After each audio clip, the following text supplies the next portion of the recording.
All right, that's definitely hand of the year.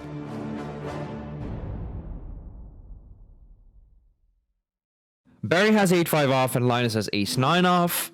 Linus is going to raise. And with low rake versus 2.5, I think you can defend 8-5 off, but it's definitely very close. 8-6 is a much better defend. 8-4, I imagine, Berri folds. So it's just one of the worst hands you're going to have. King 9-4 monotone is definitely better board for Linus, because Linus is going to open raise any suited hand on the button. I can tell you that right now. And Berri is going to 3-bet a lot of them, right? If Berri had a hand like Queen 10 of diamonds or Ace Jack of diamonds or 6-7 of diamonds, he would often go ahead and 3-bet. So Linus will have more flushes on this flop than Berri will. And then they'll both have some 2 pairs. They'll both, well, Linus has more sets, I guess. So Linus is just doing better overall on this board. And because he's doing well, he goes for a small protection value bet with ace-9. And now with 8-5, you're in a shitty spot, right? I mean, if you call and you don't hit, you'll have to fold. Even if you do hit and Linus keeps barreling, it's a shitty spot. So, you know, I don't think we can fold against a small sizing. You could occasionally check raise here, but it is very loose, right? Because you have an 8-high flush draw, you're also quite deep.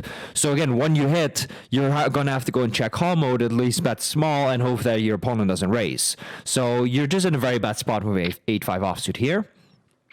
But Berri does go and raise. I expect this to not be his standard play with this hand, but I expect him to do this occasionally. Linus is probably thinking, hey, Berri can be bluffing with a lot of 1-diamond hands, some gut shots. Maybe he merge raises with a pair. I'm not going to fold. So I imagine Linus goes ahead and calls, which he does.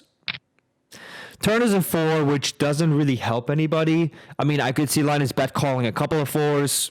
I could see Berri merge raising a couple of 4s, but it's not that relevant, right? The 9 or the king pairing would be far more relevant. Berri bets 3/4 pot now. I mean, this is quite loose, right? He's bluffing with virtually no equity. Yes, he has the 8 of diamonds, but it's not really worth fighting with. So, again, you can take a couple of these shitty hands and bluff with them occasionally, but you can't do this very often, right? So, maybe Berri hit the RNG twice, and, you know, a bit too easy style, it hit 99 out of 100 twice in a row, and he just keeps betting. That's definitely possible, right? Or the RNG hit 17, and he's like, fuck the RNG, I feel like I need a bet. You know, we all override the RNG sometimes. But this is definitely very loose. And Linus is probably still thinking, hey, I unblock a lot of 1-diamond hands that Berri's bluffing with. I think he's 3-betting a lot of suited hands. I don't think he has very much. And Linus is probably also thinking, hey, if I do believe he has a flush or something good on later streets, I can use my 9 as a full house blocker on the river, right? Because if Linus had pocket 9s, he would probably always bet the flop. He would call the check raise, and now he would not fold. He would often just call. So, and then he can bluff raise river with this hand. Unless he bluff raises now, which he actually does. Interesting.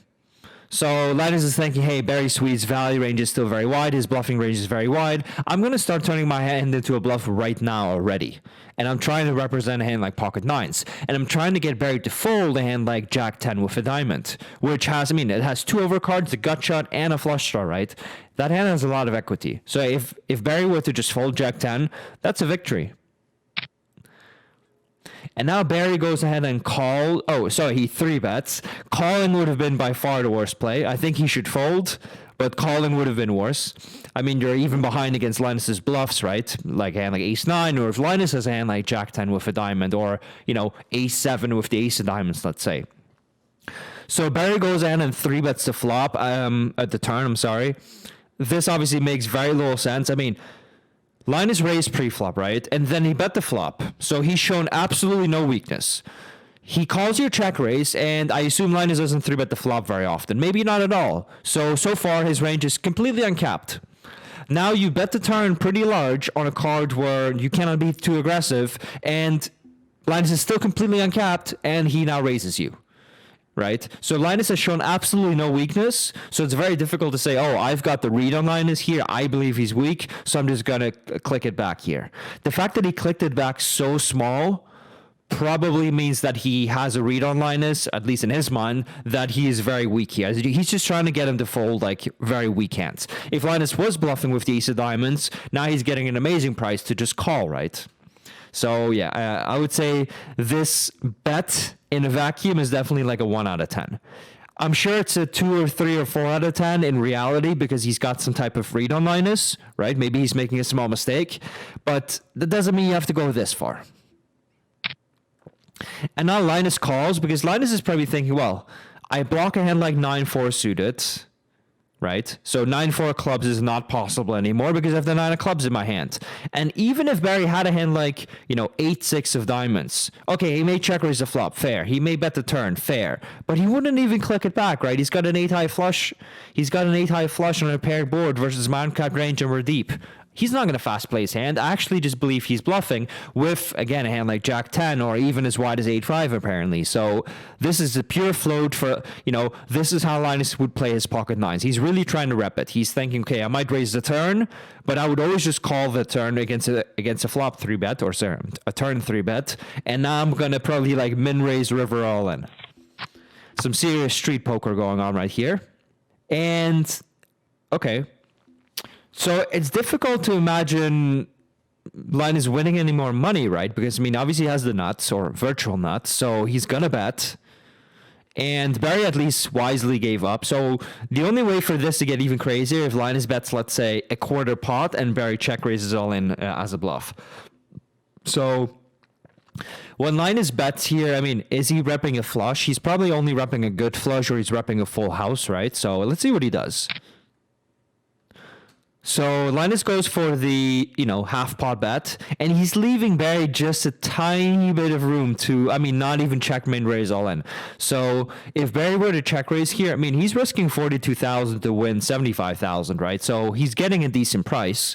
And if Linus is bluffing, he's going to fold. So if Berri shoves here, he must be thinking, well, Linus really doesn't have it. I really believe this guy has like Jack 10 with a diamond, and I'm getting a good price, so I can be wrong a decent amount of the time, right? So let's see if Berri has the heart to check raise all in.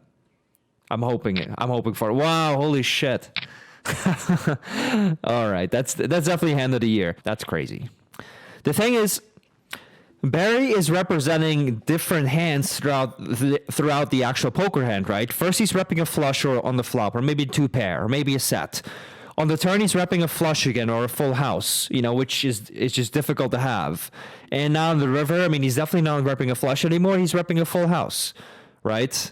But the thing is, if Berri had a hand like King 9, he would have never 3-bet the turn, right? So he's representing 9-4 suited, or he's representing King 4 offsuit. That's about it, right? So he's just repping very, very few hands. A very, very confusing hand. I'll give Linus a... I don't even know. I'll give Linus a... the thing is, without knowing the metagame in this hand, right, it's just so difficult to give these guys a grade, I guess. But the thing is, you can only take metagame so far. You can say, oh, I believe my opponent is doing this and this wrong, or this and this differently, so I'm going to adjust. But you can only take it that far. Right, and I think Berri took it way too far. So I'll give Linus I'll give him an 8.5 out of 10. I think his play is very creative. I probably don't think it fits many solver outputs.